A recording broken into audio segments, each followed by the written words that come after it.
So, dear friends, welcome back.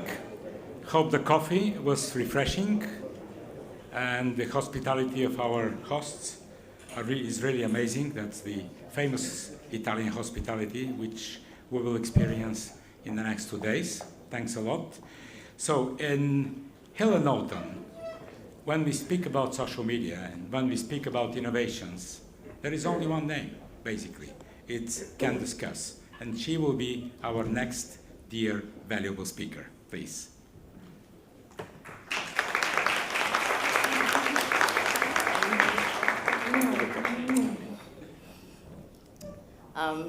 That was a lovely introduction. My topic today,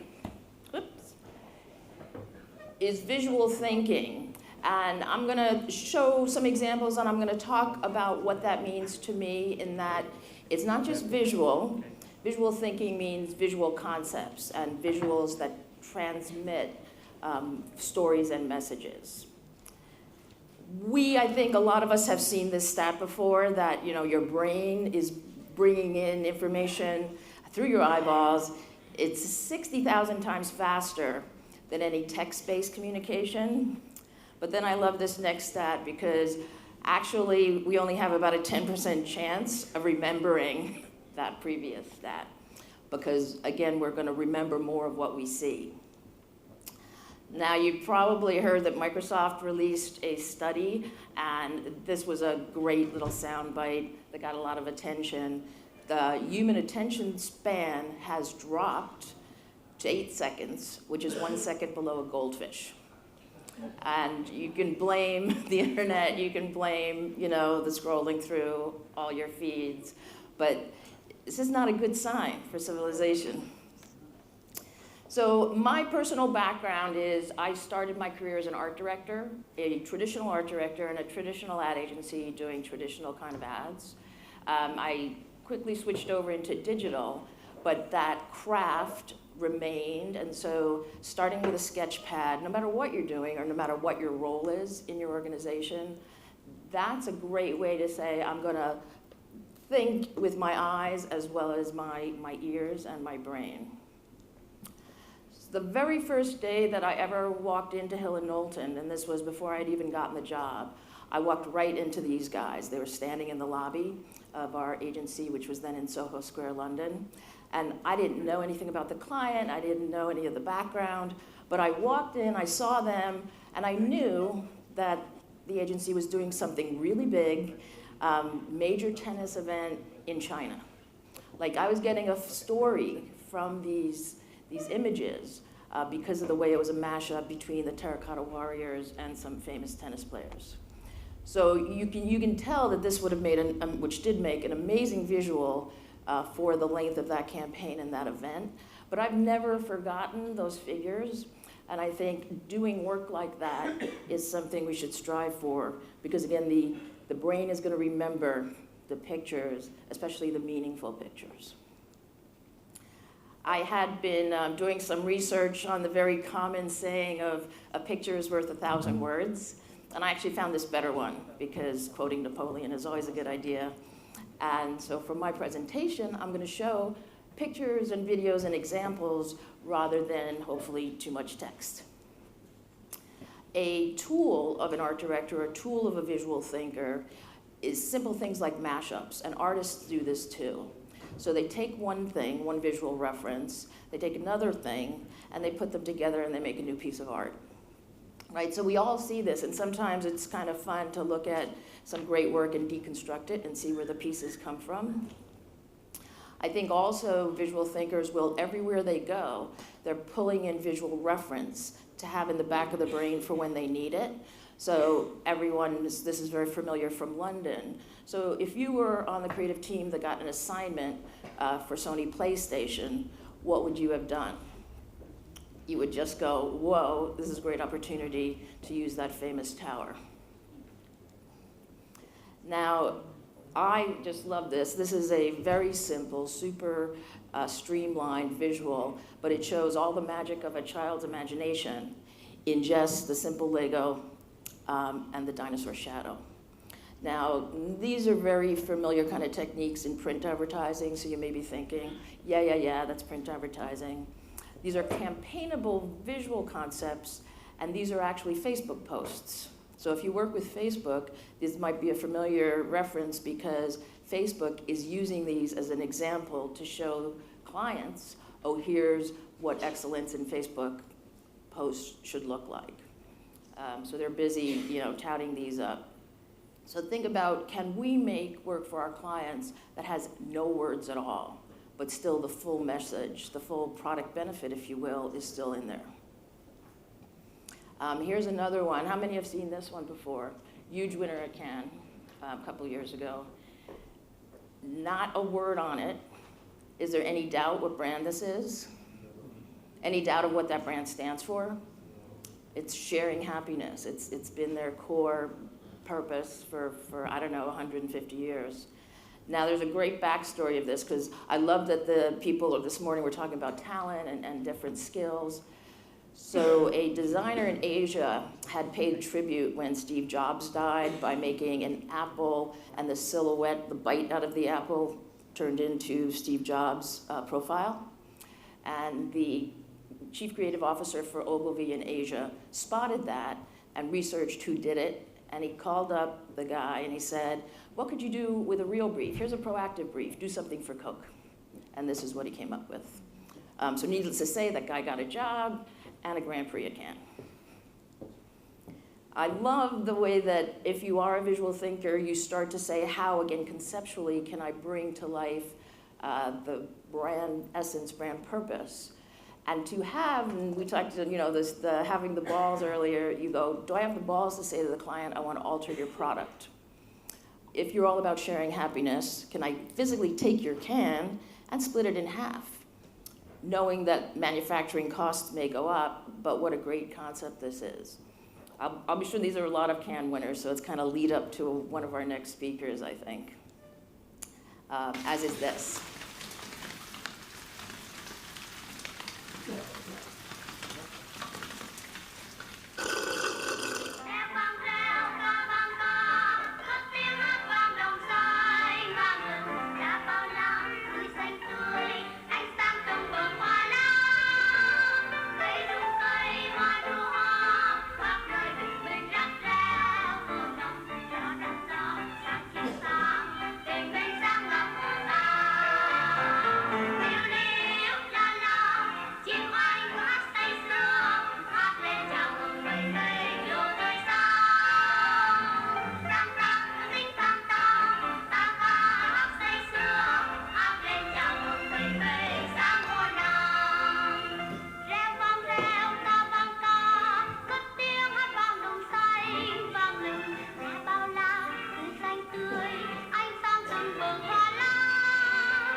So really, they do an amazing job taking all the aspects of their brand and not being afraid to alter the product or the packaging to express what that brand stands for. I think a lot of times when people say visual PR, we are defaulting to the infamous infographic. So in research for this talk, I was Googling how to become a visual PR agency. And this infographic popped up. So I'm going to poke a little gentle fun, but I don't know who invented the mile-high PDF format, because it's not user-friendly. It doesn't work. It's really, really got to be completely killed. I blew up a section of that one, because again, I wanted to learn the tips they were sharing, which could be very valuable. And these are the steps to become a visual PR agency. I blurred the copy to make the point that there isn't actually any data in the graphics. They're decoration, or they're just, it's a decorated poster more than a true data visualization. So I think one of the things, especially for a lot of clients where big data and important information is what we need to transmit, learning how to do interactive data visualizations or more, I guess, sophisticated ones where the data is actually transmitted in the picture. This is an old example, and I love this one. I use this as an example in the agency a lot, because even if I go and blur the text, look and see how much information you can get by just the pictures alone, these very simple silhouettes. So not only can you see that the famous Leaning Tower of Pisa is not the only leaning building in the world, it shows you the facade, the architectural look of those buildings. It shows you their relative heights. It shows you their incline. They are in chronological order, so you can see which is the oldest and which is the more recent. And you can take in all of that with your eyeballs and get all of that comparison as well from what is basically just a bar chart done by a very good visual thinker. So love this one. Now, we know that we are in an age where everything can be interactive. So if you do have a chance to work with some meaningful data, why not make it interactive and let the user be able to sort and sift it as they might? So I couldn't help but I'm going to show this example of one of the best and most brilliant people. You've probably seen this clip, but it's actually worth watching again. So here we go. First, an axis for health. Life expectancy from 25 years to 75 years. And down here, an axis for wealth, income per person, $400,000, $4,000, and $40,000. So down here is poor and sick, and up here is rich and healthy. Now, I'm going to show you the world 200 years ago, in 1810. Here come all the countries. Europe brown, Asia red, Middle East green, Africa south of Sahara blue, and the Americas yellow. And the size of the country bubbles show the size of the population. And in 1810, it was pretty crowded down there, wasn't it? All countries were sick and poor. Life expectancy were below 40 in all countries. And only the UK and the Netherlands were slightly better off, but not much. And now, why start the world? The Industrial Revolution makes countries in Europe and elsewhere move away from the rest. But the colonized countries in Asia and Africa, they are stuck down there. And eventually, the Western countries get healthier and healthier. And now we slow down to show the impact of the First World War and the Spanish flu epidemic. What a catastrophe! And now I speed up through the 1920s and the 1930s. And in spite of the Great Depression, Western countries forge on towards greater wealth and health. Japan and some others try to follow, but most countries stay down here. Now, after the tragedies of the Second World War, we stop a bit to look at the world in 1948. 1948 was a great year. The war was over, Sweden topped the medal table at the Winter Olympics, and I was born. But the differences between the countries of the world was wider than ever. United States was in the front, Japan was catching up.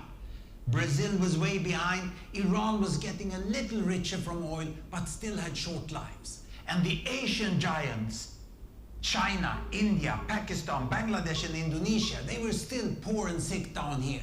But look what is about to happen. Here we go again. In my lifetime, former colonies gained independence, and then finally they started to get healthier and healthier and healthier. And in the 1970s, then countries in Asia and Latin America started to catch up with the Western countries. They became the emerging economies. Some in Africa follows. Some Africans were stuck in civil war and others hit by HIV. And now we can see the world today in the most up-to-date statistics. Most people today live in the middle, but there are huge differences at the same time between the best of countries and the worst of countries. And there are also huge inequalities within countries. These bubbles show country averages, but I can split them. Take China. I can split it into provinces. There goes Shanghai. It has the same wealth and health as Italy today. And there is the poor inland province Guizhou. It is like Pakistan. And if I split it further, the rural parts are like Ghana in Africa. And yet, despite the enormous disparities today, we have seen 200 years of remarkable progress. That huge historical gap between the West and the rest is now closing. We have become an entirely new converging world. And I see a clear trend into the future. With aid, trade, green technology and peace, it's fully possible that everyone can make it to the healthy, wealthy corner. So I just love that example because it shows, kudos to the Hans. With visual thinking and bringing to life data through sophisticated visualizations, you start to see the possibilities for all kinds of clients and industries. So it's not just the Coca-Colas that can do something that's much more conceptually visual. You start to see healthcare clients and people with some serious things to talk about can make it much more accessible. And we should be seeing, I think, quite an explosion of data visualization. Another way that brands are using some great smaller pieces of content that are visual in nature might be to find a way to express their core values of innovation in some of the newer channels like Vine. So here comes, of course, we have to give a General Electric example because they're so good at this. GE is a company built around cutting-edge science, technology, and innovation. But the complexity of our work is hard to boil down to a single message that people will relate to. A simple experiment, trying to put some fresh and very on-brand content out there. If it works, it gets bigger. And they put some spend behind it and they get serious about it. But try a lot of different little things and see what's going to take off.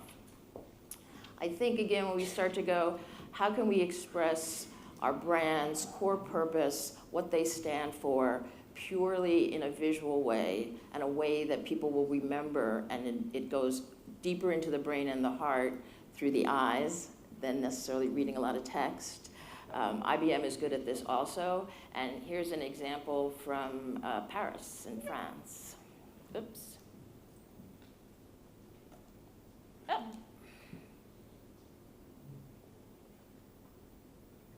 Okay, will this play?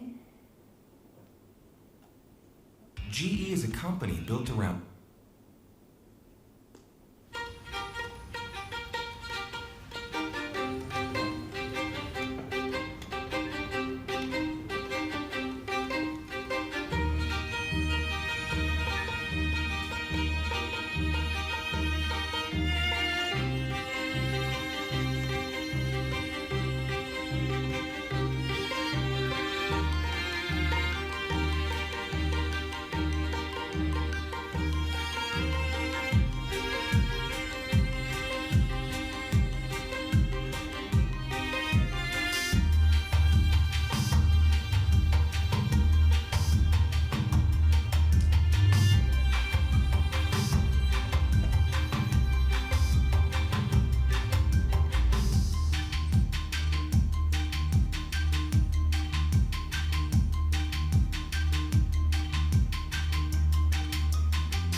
So if you were working with IBM and you got a brief that said, bring to life our platform of smarter cities and what they stand for, if you're a visual thinker, you start to say, well, how could I just show that? Because I can guarantee that the brief for this wasn't, go make me a billboard.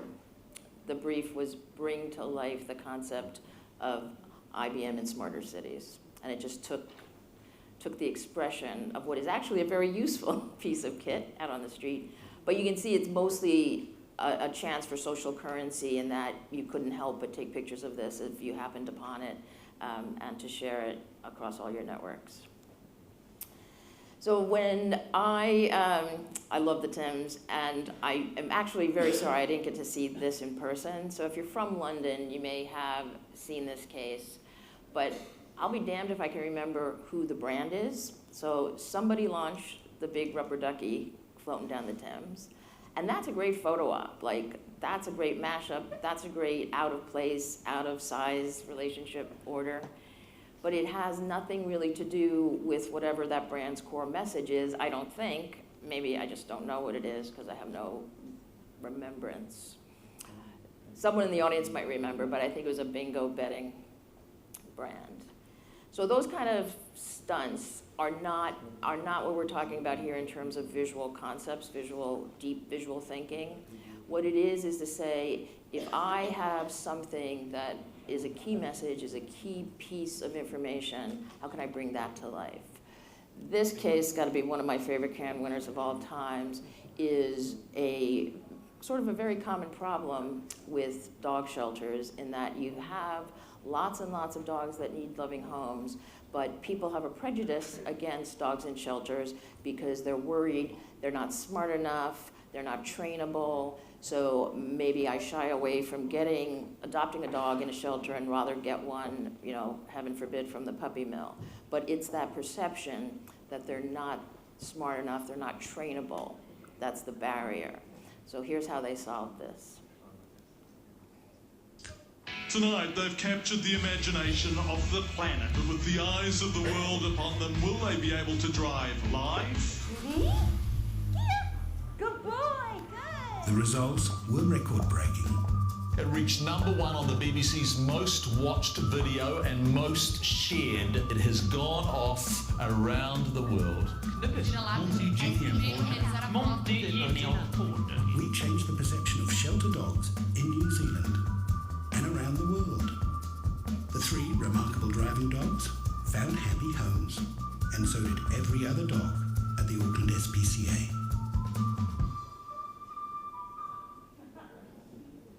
So how great is that? And I think that is a real PR idea. It didn't come from a PR agency, but it's a solid PR idea designed to be on the nightly news and to be talked about in every publication. And it was worldwide, even though it was country specific. But it's a very visual idea, because even if I just say to you a dog driving a car, you immediately see that picture in your head. I've got an animal theme in my presentation, so bear with me. I love the concept of proof, not promises, and that, again, if you're working on something and you want to make sure people understand what your brand stands for, show them. Don't just promise it, but actually prove it. And in the food industry today, as you probably know, there's a lot of interest in where food comes from, and is it organic, or in the case of chickens and eggs, is it free range? So this is what a company did who said, we are a free range brand, so how do we prove it?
So in a world where transparency is, not just a buzzword, it's a serious, serious truism, and brands and corporations have to live up to what their promises are. If you are, you can just simply show it, very simply. So when we think about our business as a whole and the different facets of it, there's a whole bunch of reputational issues, brand reputation and the like, and you start to go, okay, how can I bring the value of visual concepting and visual thinking to those issues? I'm using this example because, again, you build up a reputation over years, which may be unjust. So these animals, pit bulls, are widely thought to be aggressive, mean, dangerous, and all those bad things. This is another example of why they might not be adoptable, and they're languishing in shelters when they are super cuddly and loving animals, and it's the people maybe with the problem, or their former owners. So this is what one photographer did to change the reputation. I mean, just with the magic of a visual idea and beautiful, gorgeous photography, like, who wouldn't want to bring this guy home? I think this is one of the best pieces of work I've ever seen in terms of, reputation change management. It's perfect. It made me think, actually, of a completely different topic, but if you study the history of some of the world's iconic brands, Marlboro used to be a cigarette for women, and its tagline was mild as May. And they decided there was actually maybe more men smoking, especially at the time, so they just went macho. They completely changed the image of the same exact product by putting a cowboy with a tattoo into their ads instead of an elegant woman. And of course, that's the Marlboro that became famous, and we all know today with the Marlboro Man. I do love that the early ads had tattoos on them, just to prove he was not a sissy. Of course, now the women probably have as many or more tattoos, so.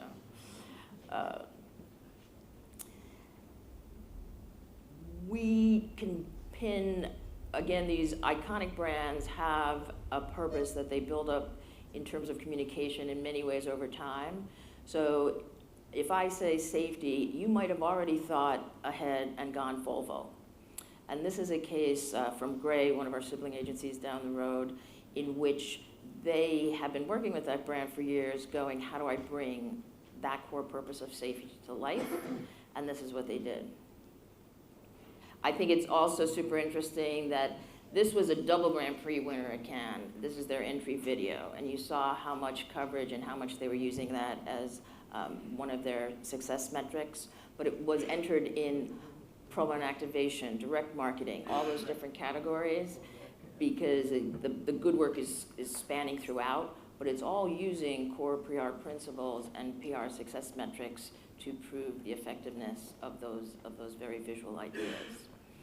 So in conclusion, because I'm over time, apologize, I think it's even more important now because if you are thinking about things, Google Cardboard is making virtual reality not just a niche with a heavy, expensive headset. It's going to be just part of people's lives. It has so many possibilities for all kinds of different brands, but you have to be a visualist to have the ability to make really effective and beautiful concepts in a virtual reality world, and a lot of the other technologies that are available for us to use as communication tools. Google is famous for the phrase art, copy, and code, and so I think that's where our future lies as well. I'm going to skip, because if your target audience, whoever they might be, it's way better to reach their minds and their hearts through their eyeballs than through miles and miles of text. Thank you.